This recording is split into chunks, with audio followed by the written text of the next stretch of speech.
What's going on, guys? I'm Master Mitch, and today I'm bringing you guys a best class setup with the Pharo. You guys can see the gun right there. It's really nice looking, and it's a great weapon. I like to use the foregrip with the extended mags and the rapid fire. Those are just three of my personal favorites, so they're kind of interchangeable depending on what you guys like.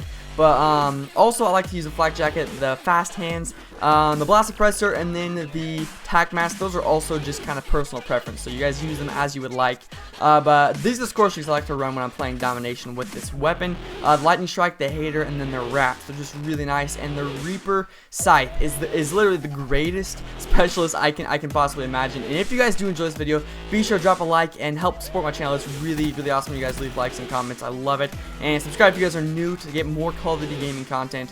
But let's go ahead and jump into the gameplay here. You guys can see we are on the map Fringe. Like I mentioned, domination.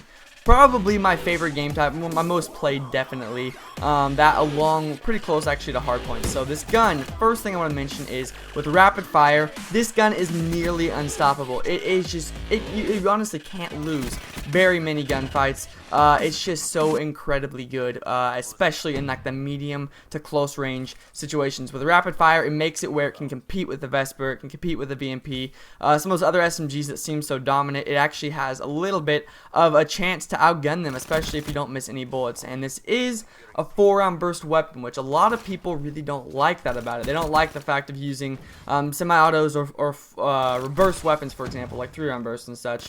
But the nice thing about this SMG actually is that with it being a burst, you can actually hold down the right trigger, right bumper, and it will allow you to continuously burst automatically. So it's basically like you're using a full automatic.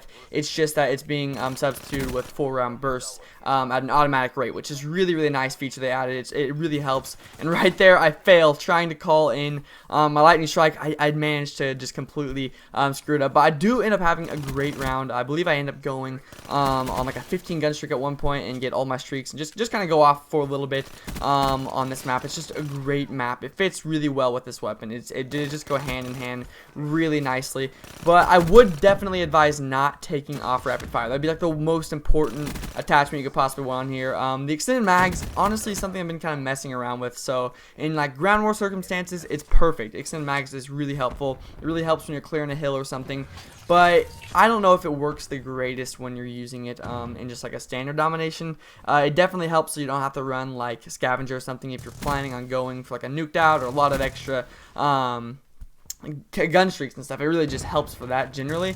But you can substitute with other things. Long barrel would also be a really nice thing, although this gun has an amazing range. You guys can see my scythe is just going off for me. I'm telling you guys, the scythe makes this game that much better. It's just absolutely madness how good it is. And like I said though, the streaks and the attachments are kind of interchangeable. It's your choice. So depending on if you like rushing around, I know a lot of people like putting the suppressor on the Pharo. It doesn't really hurt actually having the suppressor on there, and it's not something I would necessarily like ever be against putting on there. I'm not the biggest one for like playing with suppressor, so naturally I'm not going to use it. But if, like, for example, if you want to get rid of that extended mags, try quick draw grip. It really helps.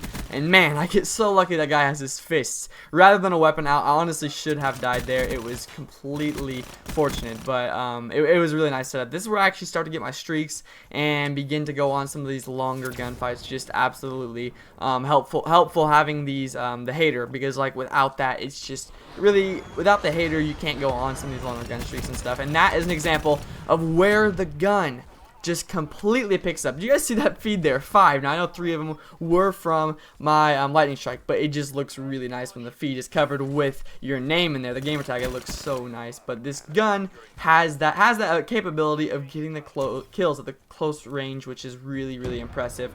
And then this is the long range as well, like just like that. That's a pretty decent shot. It didn't even give me the long shot medal or anything, but with a long barrel on there, if you were to replace that with the extended max, that would definitely be an opportunity if that was something you wanted to change. Luckily, I did have the extended mags, which allowed me basically to have about 1.5 extra magazines, which right now you guys can see I'm 56 bullets in this mag, and then I have zero extra mags or anything, so I don't have any other bullets. It was really nice. That was like the most important thing about this round. I would have had to either pick up a secondary or I would have died by now while looking for a secondary if it was not for the fact that I was running the extended mag. So that is an opportunity for it to really come into value.